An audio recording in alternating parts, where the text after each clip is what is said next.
చైతన్య ప్రసారం. నమస్కారం. మన ధర్మం కార్యక్రమానికి స్వాగతం. ఇవాళ మన ధర్మం కార్యక్రమంలో మన ధర్మ సందేహాలను నివృత్తి చేసేందుకు మనతో పాటు ఉన్నారు ప్రముఖ ఆధ్యాత్మికవేత్త బ్రహ్మశ్రీ మల్లాది వెంకట రామనాథ శాస్త్రి గారు. గురుగారు నమస్కారం. నమస్కారం.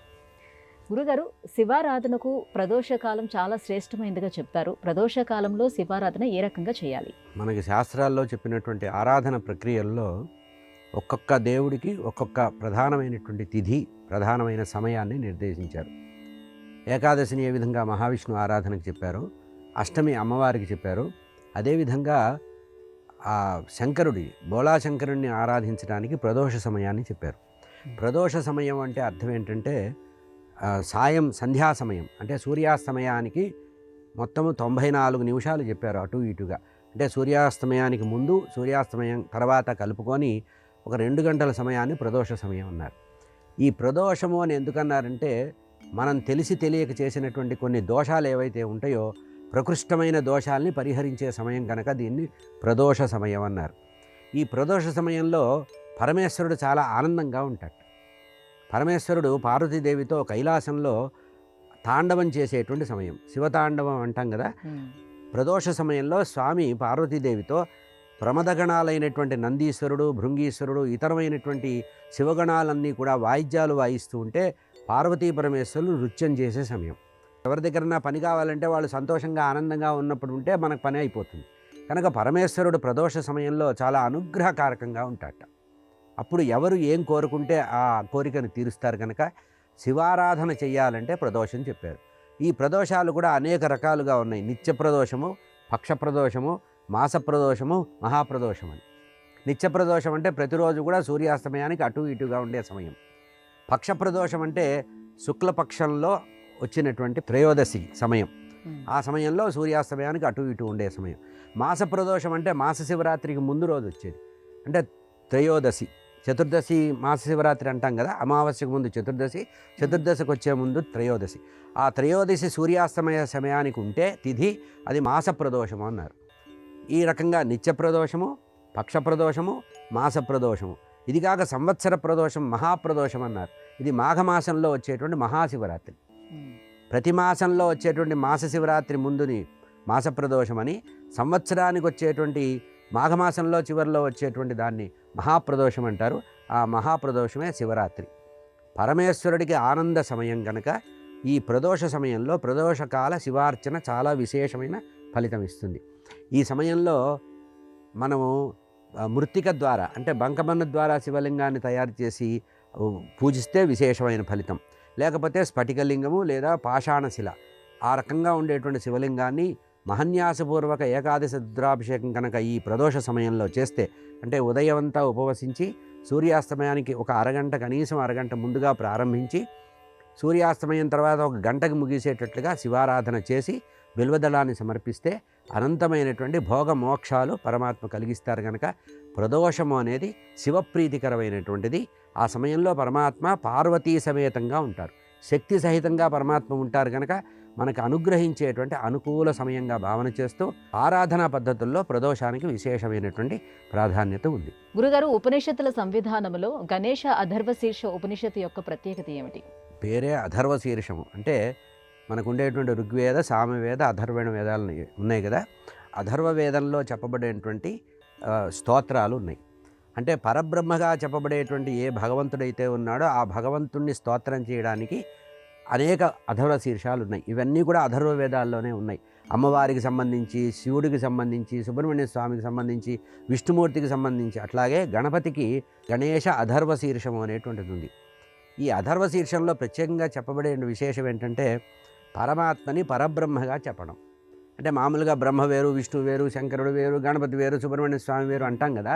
కానీ అథర్వ శీర్షంలో ఏ పరమాత్మ గురించి అయితే స్తోత్రం చేస్తారో, స్తుతి చేస్తారో, ఆ స్తోత్రము పూర్తిగా పరబ్రహ్మ రూపంగా. ఎందుకంటే ఈయనే బ్రహ్మ, ఈయనే విష్ణువు, ఈయనే మహేశ్వరుడు, సర్వదేవతల యొక్క సమాహార రూపము పరబ్రహ్మ అని అర్థం. సర్వదేవతల యొక్క సమాహార రూపంగా ఎవరిని చెప్తారో వారిని పరబ్రహ్మ అంటారు. ఆ పరబ్రహ్మని స్తోత్రం చేయడమే అథర్వ శీర్షంగా చెప్పబడింది. గణేశ అథర్వ శీర్షంలో ఉండేటువంటి విశేషం ఏంటంటే, ఇది పారాయణ చేసినా, దీని ద్వారా అభిషేకం చేసినా, దీని ద్వారా అర్చన చేసినా, దీని ద్వారా హోమం చేసినా కూడా విశేషమైన ఫలితం వస్తుంది. పరమాత్మని గుణత్రయాతీత అని ఇందులో వర్ణించారు. త్వం గుణత్రయాతీత, నువ్వే పరాత్పరుడివి, నువ్వు గుణానికి అందనివాడివి, అరూపివి, అగుణుడివి, నువ్వు బ్రహ్మవి, నువ్వే విష్ణువి, నువ్వే మహేశ్వరుడివి అని సర్వకాల సర్వావస్థల్లో భగవంతుడు సర్వత్రా నీ రూపంలోనే ఉన్నాడని చెప్పి పరమాత్మని చెప్పడం జరుగుతుంది. గణపతి అథర్వ శీర్షంలో ఉండే విశేషం ఏంటంటే, మనకి ఏదైనా విఘ్నాలు కలిగితే, ఏదైనా అడ్డంకులు, మనం ఏదన్నా పని చేస్తుంటే మనకు అడ్డంకులు కలిగితే ఈ అథర్వ శీర్షాన్ని పారాయణ చేసినా, దీని ద్వారా గణపతికి అభిషేకం చేసినా, దీని ద్వారా భగవంతుడిని అర్చన చేసినా, దీని ద్వారా భగవంతుడి యొక్క నామజపం చేసినా, హోమం చేసినా కూడా విశేషమైన ఫలితం వస్తుందన్నారు. ఇంకొక విశేషం చెప్పారు, ఇందులో పేలాలతో భగవంతుడికి కనుక పేలాలతో కనుక ఈ అథర్వ శీర్షం ద్వారా హోమం చేసినట్లయితే అనంతమైనటువంటి సంపద ఇస్తాడన్నారు. ఇక ఇంకా విశేషం ఏం చెప్పారంటే, గణేష అథర్వ శీర్షానికి సూర్య చంద్ర గ్రహణ సమయంలో నదిలో నడువులోతు నీళ్లల్లో కూర్చొని సంకల్పం చేసి అథర్వ శీర్ష పారాయణ చేస్తే, ఒకసారి చేస్తే 1000 పారాయణలు చేసిన పుణ్యం వస్తుందన్నారు. కనుక సూర్య చంద్ర గ్రహణాల సమయంలో కూడా ఈ అథర్వ శీర్షం విశేషమైన ఫలితం ఇస్తుంది. కనుక మనకుండే అడ్డంకులు పూర్తిగా తొలగిపోవాలంటే ఈ గణపతి అథర్వ శీర్ష స్తోత్ర పారాయణ ప్రతిరోజు చేయాలి. విశేషించి ప్రతి మాసంలో కృష్ణపక్షంలో వచ్చే చతుర్థి, సంకష్టహర చతుర్థి అంటారు కదా, ఈ సంకష్టహర చతుర్థి రోజున ఈ గణేష అథర్వ శీర్షంతో పంచామృతాలతో గణపతి కనుక అభిషేకం చేసినట్లయితే మన సంకటాలన్నీ తీరిపోతాయి. కనుక గణపతి అథర్వ శీర్షం అనేది అథర్వ వేదంలో చెప్పినటువంటి వేదమంత్రాలతో కూడింది, అందరూ చదువుకోవచ్చు. సాధారణంగా వేదం అందరూ చదవకూడదు అంటారు కదా, కానీ ఈ అథర్వ శీర్షం అందరూ చదవదగింది. శీఘ్రంగా కార్యం నెరవేరాలి, వేగంగా అడ్డంకులన్నీ తొలగిపోవాలి, మనం అనుకున్నట్టు జరగాలంటే గణపతి అథర్వ శీర్షానికి మించింది లేదు. ఇది సర్వకాల శుభప్రదము, సర్వకార్యప్రదము, సర్వజయప్రదము. కలియుగంలో 2 దేవతలు చాలా సులభంగా మనకు అందుతారట. కలవు కపి వినాయకం అని. కపి అంటే ఆంజనేయ స్వామి, వినాయకుడు. కనుక ఈ ఇద్దరికి కూడా ప్రత్యేకంగా చెప్పబడింది. కనుక విఘ్నేశ్వరుణ్ణి గణపతి అథర్వ శీర్షంతో కనుక అభిషేకం చేసినా, స్తోత్రం చేసినా, హోమం చేసినా, జపం చేసినా కూడా విశేష ఫలితం వస్తుంది. కలియుగంలో ఇంతకు మించినటువంటి ఆ వేదమంత్రం ఇంకోటి లేదు అనేటువంటి విషయాన్ని శాస్త్ర ప్రమాణంగా చెప్పారు. గురుగారికి మరో సందేహం, విభూది ధారణ అనేది ఆధ్యాత్మిక బలాన్ని పెంపొందిస్తుందని చెప్తారు. విభూది, భస్మం, బూడిద ఈ 3 ఒకటేనా, వేరువేరా? వీటి ప్రత్యేకత ఏమిటి? మామూలుగా విభూది అనేది అష్టైశ్వర్యాలను ఇచ్చేటువంటి చాలా ప్రభావవంతమైనది. అమరకోశంలో చెప్పారు, విభూతిర్ ఐశ్వర్యం అని. విభూతిని కనుక ధరిస్తే ప్రభావం, ప్రతిభ బాగా పుడుతుందట, భూతి పెరుగుతుంది. భూతి అంటే అందరూ మన్ని గౌరవించేటువంటి స్థితి వస్తుంది, ఐశ్వర్యం కూడా ఇస్తుందట. అణిమాది అష్టసిద్ధులు కలగాలంటే విభూతి ధారణ చేయమన్నారు. శివపురాణంలో దేవీ భాగవతంలో దీనికి సంబంధించి విశేషమైనటువంటి మర్యాద చెప్పారు. సాధారణంగా విభూతి అంటే మామూలుగా బూడిదే అనటం అనేది దాన్ని తక్కువ చేసి మాట్లాడడం. కనుక ఇక్కడ ఏదైనా ఒక కట్టెను కాలిస్తే అక్కడ వచ్చేది బూడిదే. కానీ విభూతి అట్లా కాదు. యజ్ఞం చేసినప్పుడు అగ్నిహోత్రుని ఆరాధన చేసి స్వాహాకారాలు చేసి పవిత్రమైనటువంటి పరిమళ ద్రవ్యాలతో కలిపినటువంటి హోమం చేస్తే, అంటే నెయ్యిని, సుగంధ ద్రవ్యాలని, కట్టెల్ని మొదలైనటువంటివి అన్నీ వేసి మంత్రపూర్వకంగా చేసేటువంటి హోమం ఏదైతే ఉంటుందో ఆ హోమం ద్వారా వచ్చేటటువంటి హోమశేషమే విభూతిగా చెప్పబడింది. అంటే మనం ఏ దేవుణ్ణి స్మరిస్తూ అందులో చేస్తే, ఉదాహరణకి చండీ హోమం చేసామనుకోండి, అమ్మవారి అనుగ్రహం అయ్యవారి ద్వారా రావడానికి విభూతి కారణం అవుతుంది. ఇంకో గొప్పతనం ఏం చెప్పారంటే, మనం స్నానం చేయలేని సమయం ఏదన్నా వస్తే, ఆరోగ్యం బాగాలేకపోతే మంచం మీద ఉన్నాము, స్నానం చేసే అవకాశం లేదు, స్నానం చేసిన ఫలితం రావాలంటే విభూతి ధారణ చేస్తే స్నానం చేసినట్టు అవుతుందన్నారు. అందుకనే దానికి శివపురాణంలో చెప్పారు, భస్మ స్నానము అన్నారు. భారతంలో కూడా భీష్మ పితామహుడు ధర్మరాజుతో చెప్పాడు, కలియుగంలో శరీరం పవిత్రం కావాలంటే విభూతి కంటే గొప్పది లేదు అన్నారు. ఈ విభూతి కూడా అనేక రకాలు. యజ్ఞయాగాది క్రతువులు చేసినప్పుడు హోమగుండంలో నుంచి తీసి దాన్ని వస్త్రకాయటం, అంటే సన్నటి వస్త్రం ద్వారా వడగట్టి దాన్ని వాడుకోవడం అనేది ఒక విభూతి తత్వం. ఇది కాకుండా మన నిత్యం ఇళ్లలో వాడుకోవడానికి, అంటే దేవతార్చన చేయడానికి కానీ, భగవదారాధన చేయడానికి కానీ, స్నానం చేసిన తర్వాత వాడుకోవడానికి ఉపయోగించేటువంటి విభూతిని మనం స్వయంగా తయారు చేయాలి. మార్కెట్లో కన్నా విభూతి కాదు, స్వయంగా తయారు చేసుకోమన్నారు. ఎట్లా చేయమన్నారంటే, ఆవు ఎప్పుడైతే విసర్జన చేస్తుందో గోమయం కింద పడకుండా అది విడిచిపెడుతున్నప్పుడు మనం పట్టేసుకొని అది గట్టిగా ఉన్నటువంటి పదార్థాన్ని తీసుకొని నీడలో ఎండబెట్టి, ఎండ తగలకుండా నీడలో ఎండబెట్టి దాన్ని చూర్ణం చేసి దాన్ని కాల్చి ఆ గోమయాన్ని కాల్చి కర్పూరం వేసి సుగంధద్రవ్యాలు వేసి దాన్ని కాల్చి దాన్ని వస్త్రకాయం పట్టి దాన్ని పెట్టుకుంటే విశేషమైన ఫలితం వస్తున్నారు. అంటే గోమయంతో కూడినటువంటిది లేదా పవిత్రమైనటువంటి పరిమళ ద్రవ్యాల ద్వారా తయారైన విభూతి విశేషమైన ఫలితం వస్తుంది. ఇంకో గొప్ప విశేషం ఏంటంటే ఎవరైతే విభూతిని ధారిస్తారో వారికి ఐశ్వర్యం రావడమే కాకుండా దుష్టశక్తులు వారి దగ్గరికి రావు. ఎవరైనా మన మీద ఏదన్నా ప్రయోగాలు చేయాలంటే వారి ప్రయోగం ఫలించకుండా ఉండాలి అంటే విభూతి ధారణ తప్పనిసరిగా చేయాలి. ఎవరి శరీరంలో విభూతి ధారణ ఉంటుందో సర్వదేవతలు వారిని అనుగ్రహించడానికి ఉత్సాహం చూపిస్తారట. ఇక పరమేశ్వరుడు ప్రత్యేకమైన ఉత్సాహం చూపించడంలో ప్రత్యేకంగా ఆశ్చర్యకరమైన విషయం ఏం లేదు. శరీరంలో 8 భాగాల్లో విభూతి ధరించమన్నారు. కేవలం లలాట మీదే కాకుండా కంఠం దగ్గర, భుజాల మీద, చేతుల మీద, హృదయం మీద, ఉదరం మీద ధరించమన్నారు. ఇట్లా శరీరం మొత్తం కూడా ఎవరైతే విభూతి ధారణ చేస్తారో వారికి అరిష్టాలు ఉండవు, సర్వశక్తులు వస్తాయి, తేజస్సు వస్తుంది. ఎవరైనా వేరైనా దుష్టమైనటువంటి స్వభావంతో మనని చూసినప్పటికి కూడా దుష్టశక్తులు మన మీద రాకుండా కాపాడేటువంటి అనంతమైనటువంటి శక్తి విభూతికి ఉంది. ఐశ్వర్యకారకంగా చెప్పబడింది. ఎందుకనే శివపురాణంలో ఒక చిన్న కథ చెప్పారు. వామదేవుడు అనేటువంటి ఒక ఋషి ఒంటి నిండా విభూతిని పూసుకొని వెళుతున్నట్ట. వెళుతుంటే ఒక బ్రహ్మరాక్షసుడు వచ్చి ఇతన్ని తినేయాలనుకున్నాడు. మర్రి చెట్టు మించి ఒక దూకి ఇతన్ని మీద పడి తినేద్దాం అనుకున్నట్ట. ఎప్పుడైతే అతను ఇతని శరీరం మీద వాలిపోయాడో ఈ శరీరంలో ఉండే భస్మము యొక్క కణాలు కొన్ని ఆ బ్రహ్మరాక్షసుడి మీద పడ్డాయట. పడి అతను ఆ బ్రహ్మరాక్షసత్వాన్ని పోయి అతను యక్షుడిగా మారిపోయాడన్నారు. కనుక మనకే కాకుండా మనని చూసిన అవతల వారికి కూడా ప్రత్యేకమైనటువంటి ఫలితం వస్తుంది. కనుక ప్రతివారు పొద్దున్నే స్నానం చేయగానే తప్పకుండా విభూతి ధారణ చేయడం చాలా ముఖ్యం. శాస్త్రంలో చెప్పిన మాట విభూతి ధారణకు కూడా పద్ధతులు చెప్పారు. చూపుడు వేలు, ఉంగరం వేలు 2 వేళ్ళని నుదుటి మీద ఎడమ నుంచి కుడికి వేసి ఆ తర్వాత బొటన వేలుతో వెనక్కి చేసుకోమన్నారు. అంటే 2 వేళ్లతో విభూతిని ప్రారంభించి కుడి నుంచి ఎడమకి బొటన వేలును మధ్యలో పెట్టమన్నారు. అంటే పై గీత కింద గీత మొదలు ఉండాలి, తర్వాత కుడి నుంచి ఎడమకి ఉండాలి. ఈ రకంగా చేసిందే విభూతి ధారణ అవుతుంది.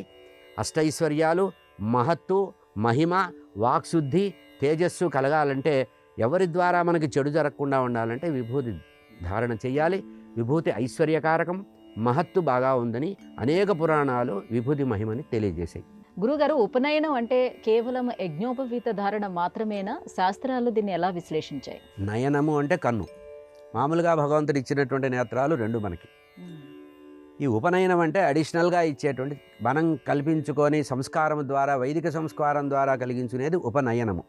ఈ ఉపనయనం ద్వారా మనకు కొన్ని గుర్తులు చెప్తారు. పంచశిఖలు పెట్టడం, శిఖని ధరింపజేయడం, బ్రహ్మచర్యాన్ని ప్రారంభించజేయడం.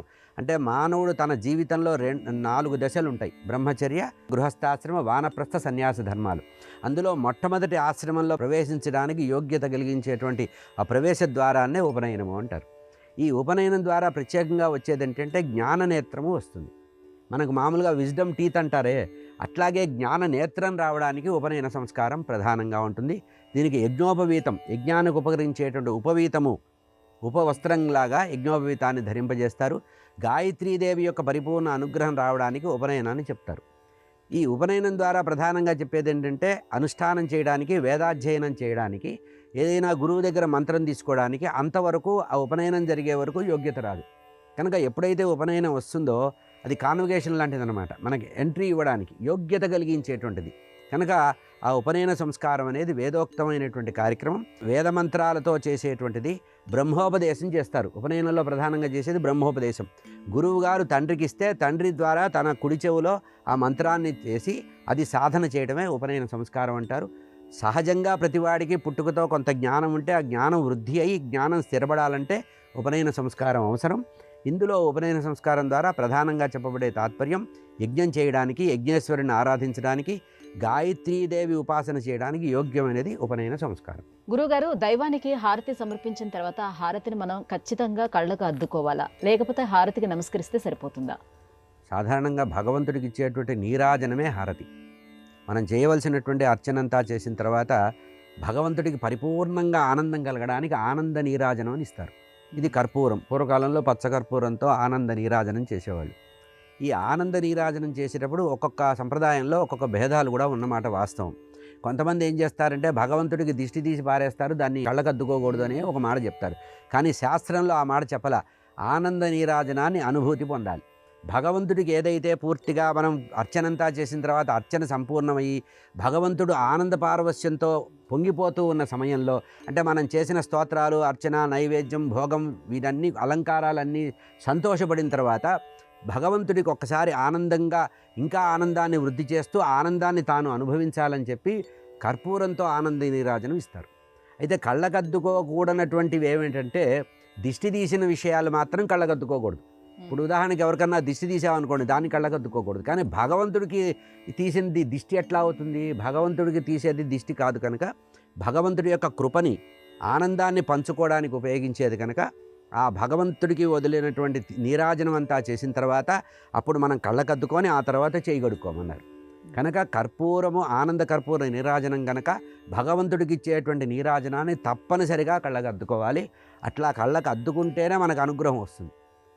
అయితే కళ్ళకు అద్దుకోకూడని సందర్భం ఏంటంటే ఒత్తులతో తయారు చేసిన దీపం ఉంటుంది. మామూలుగా అర్చన మధ్యలో త్రివర్తి సంయుక్తం అంటారు, 3 ఒత్తులు వేసి భగవంతుడికి హారతి ఇస్తారు చూసారా, అది మనం అద్దుకోవాల్సిన అవసరం లేదు.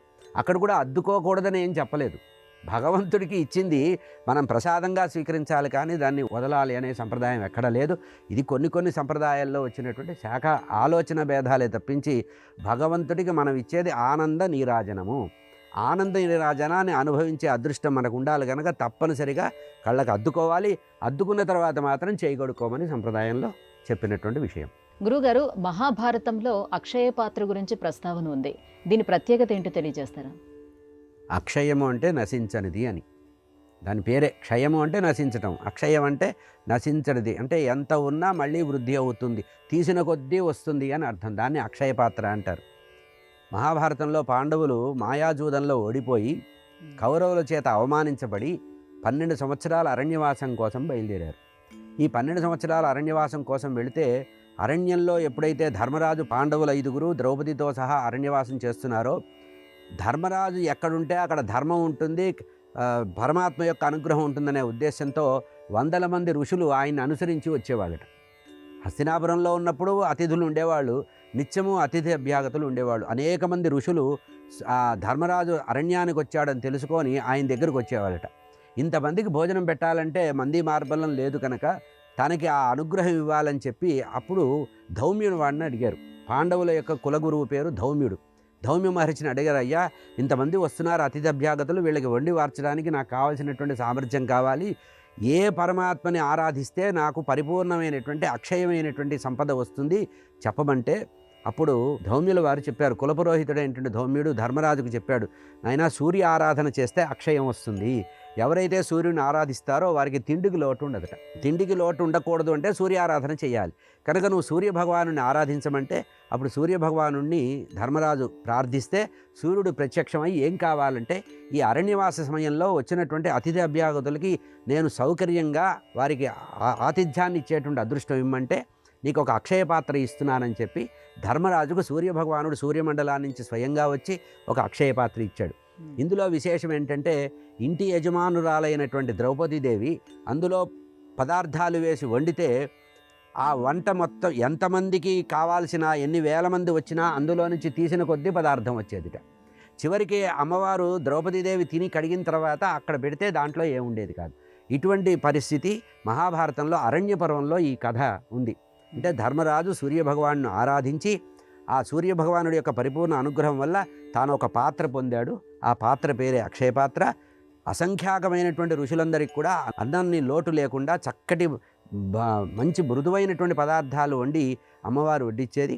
ఆ ద్రౌపదీదేవి ద్వారా ఈ అక్షయ పాత్రలో మొత్తం 12 సంవత్సరాలు వాడినటువంటి ప్రభావవంతమైనటువంటిది అక్షయ పాత్ర. అందుకనే మనకి అక్షయ పాత్ర ప్రతి ఇంట్లో ఉండాలని పూర్వకాలంలో సంప్రదాయం ఏముండేదంటే ఎవరైనా ఇంటికి ఎవరైనా అడుక్కోవడానికి వస్తే వారికి బియ్యాన్ని ఇచ్చేవాడు. పూర్వకాలంలో ఇప్పట్లాగా వేరే పదార్థాలు ఇవ్వడానికి ఉండేది కాదు, ధనం ఉండేది కాదు. మనం బియ్యం ఇస్తే ఆ బియ్యం తన జోలలో ఆ బియ్యాన్ని వేసుకొని చివరికి 4 గింజలు ఇచ్చేవాడు.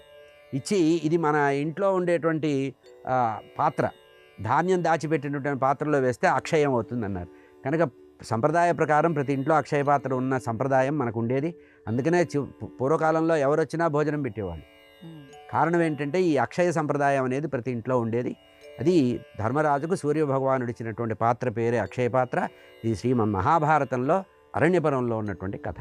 గురుగారు, నీతి శాస్త్ర సంవిధానంలో విదుర నీతి యొక్క ప్రత్యేకత ఏమిటి? విదురుడు ఏ సందర్భంలో ఎవరికి నీతి ప్రబోధ చేశాడు? నీతి అనే పదానికి సంస్కృతంలో ఇచ్చిన వివరణ నయనాన్ నీతి ఉచ్యతే. మనిషిని సన్మార్గంలో ఉంచడానికి, మనిషి యొక్క ఆలోచన విధానాన్ని పాజిటివ్గా అనుకూల వైఖరిగా మార్చడానికి చెప్పేదే నీతి. అటువంటి నీతులు లోకంలో చాలా గ్రంథాల్లో కనబడతాయి. శుక్రనీతి, కణిక నీతి, అట్లాగే విదుర్నీతి కూడా, మనకి బృహస్పతి నీతి కూడా ఉంది. మనకి విదుర్నీతి ప్రసిద్ధం. ఈ విదుర్నీతి మహాభారతంలో ఉద్యోగ పర్వంలో కనపడుతుంది. జూదం ఆడారు పాండవులు, కౌరవులు జూదం ఆడారు. జూదంలో ఓడిపోయి పాండవులు అరణ్యవాసం, తర్వాత అజ్ఞాతవాసం కూడా చేసి తిరిగి వచ్చారు. తిరిగి వచ్చి వాళ్ళ రాజ్యభాగం తిరిగి రావాలని చెప్పి ధౌబ్యుడు అనేటువంటి కులపురోహితుడిని రాయబారిగా పంపిస్తే, ధృతరాష్ట్ర మహారాజు మేము ఆలోచించి పంపిస్తామని సంజయుడిని రాయబారిగా పంపించారు. ఆ సంజయుడు వెళ్ళాడు, పాండవులతో రాయబారం చెప్పాడు. రాజ్యం ఇచ్చే విషయం చెప్పకుండా 4 మంచి మాటలు చెప్పి, మాయమాటలు చెప్పి తిరిగి వచ్చాడు. ధర్మరాజు వెళ్ళేటప్పుడు కృష్ణ పరమాత్మతో కూడిన ధర్మరాజు, అటు ధర్మరాజు ఇటు కృష్ణుడు ఇద్దరూ కూడా మొహం వాచిపోయేటట్టుగా సంజయుడిని నిందించి, ఏమీ ఇవ్వనప్పుడు రాయబారం ఎందుకు, శుష్కప్రియం ఎందుకు, శుష్క సంభాషణ ఎందుకయ్యా, దీనివల్ల ప్రయోజనం లేదు, సరే మేము కృష్ణ పరమాత్మని రాయబారిగా పొమ్మన్నారు. ఆ ఆవేదనతో బాగా తిట్లు పడ్డటువంటి సంజయుడు వేగంగా ఆవేశపడుతూ రోషపడుతూ ధృతరాష్ట్ర మహారాజు దగ్గరికి వచ్చాడు. అప్పుడు సూర్యాస్తమయ సమయం. వచ్చి ఏమైందయ్యా అని ధృతరాష్ట్ర మహారాజు సంజయుడిని అడిగాడు. అడిగితే సంజయుడు అన్నాడు, ఏముంది, నీ మొహాన నా మొహాన 4 చివాట్లు పెట్టి పంపించాడు, కార్యమేం జరగలేదు, ఇప్పుడు శరీరం అంతా అలసిపోయి ఉన్నాను ప్రయాణం చేసి, రేపు పొద్దున వచ్చి సభలో అందరూ వింటుండగా రాయబార సంగ్రహం అంతా చెప్తాను అని చెప్పి వెళ్ళిపోయాడు. ఈ ధృతరాష్ట్ర మహారాజుకి సగం చెప్పి వదిలేస్తే లోపల ఆవేదన కలిగింది. నిద్ర పట్టల, పడుకుందామని ప్రయత్నం చేశాడు, నిద్ర రాల. అదృష్టం ఏంటంటే ధృతరాష్ట్ర మహారాజు కళ్ళు లేకపోయినా ఇద్దరి సాహచర్యం వల్ల అతను అదృష్టవంతుడయ్యాడు. ఒకరు విదురుడు, ఒకరు సంజయుడు. అందుకనే వ్యాస భగవానుడు భారతంలో ఒక మాట రాస్తాడు, గుడ్డివాడైనటువంటి ధృతరాష్ట్ర మహారాజుకు పెట్టుడు కళ్ళు 2 ఉన్నాయట. ఒకటి విదురుడు, ఒకటి సంజయుడు. సరే, సంజయుడి పని అయిపోయింది, సంజయుడిని వాడేసుకున్నాడు. ఇప్పుడు మిగిలింది విదురుడు. ఎప్పుడైనా తనకి మానసికమైనటువంటి ఆవేదన కలిగినప్పుడు ఆ ఆవేదన పోగొట్టడానికి ఉపకరించేవాడు మహానీతివేత్త అయినటువంటి యమధర్మరాజు యొక్క అంశతో పుట్టినవాడు విదురుడు. వెంటనే విదురుని కబురు పంపిస్తాడు. కబురు పంపించి విదురుని అడుగుతాడు, నాయన, సంజయుని రాయబారానికి పంపించాం, ఏదో కార్యం జరుగుతుంది అనుకున్నాము, కార్యం జరగకపోగా ఆ కార్యం విపరీత ధోరణికి వచ్చినట్టుగా అనిపిస్తోంది, మనసు ఆవేదనగా ఉంది, నాకు ప్రజాగరం పట్టింది అన్నాడు. ప్రజాగరం అంటే నిద్ర రాకుండా అటు ఇటు పొర్లుతాను చూసారా, మానసికమైన ఆందోళన ఉన్నప్పుడు ఎప్పుడైతే మనకి నిద్ర రాదో దాన్ని ప్రజాగరం అంటారు. మహాభారతంలో ఉండేటువంటి ఉద్యోగ పర్వంలో ఉపపర్వం ప్రజాగర పర్వం. అంటే నిద్ర పట్టకుండా బాధపడేటువంటి వాడి పరిస్థితి. అప్పుడు విదురుడు చెప్పాడు, లోకంలో ఒక 4-5 రకాల వాళ్ళు ఉన్నారు, వీళ్ళకి నిద్ర రాదు. దొంగకి నిద్ర రాదు, అవతల వాళ్ళకి అన్యాయం చేసినప్పుడు నిద్ర రాదు, ద్రోహ చింతన చేసిన వాడికి నిద్ర రాదు, ఇందులో నువ్వు ఏ కేటగిరీకి వస్తావో చెప్పమని చెప్పి, అప్పుడు ధృతరాష్ట్రుడు అంటాడు, నా పిల్లల మీద నాకు మమకారం చావడం లేదు, 4 మంచి మాటలు చెప్తే వినాలనుంది అంటే, అప్పుడు విదురుడు చెప్పినటువంటి నీతులే విదురు నీతులుగా ప్రసిద్ధంగా ఉంది. మహాభారతం ఉద్యోగ పర్వంలో ఇది ఉంది. ఇందులో ప్రధానంగా చెప్పింది ఏంటంటే, అధ్యాత్మ విషయాలు చెప్పాడు, లోకనీతి చెప్పాడు, రాజనీతి చెప్పాడు, సామాన్య నీతి చెప్పాడు. అంటే కేవలం ధృతరాష్ట్రుని అడ్డం పెట్టుకొని విదురుడు చెప్పిన నీతులే కానీ, ఈరోజు కూడా మనం వాడుకోదగినటువంటి సార్వకాలికమైన నీతులు అందులో ఉన్నాయి.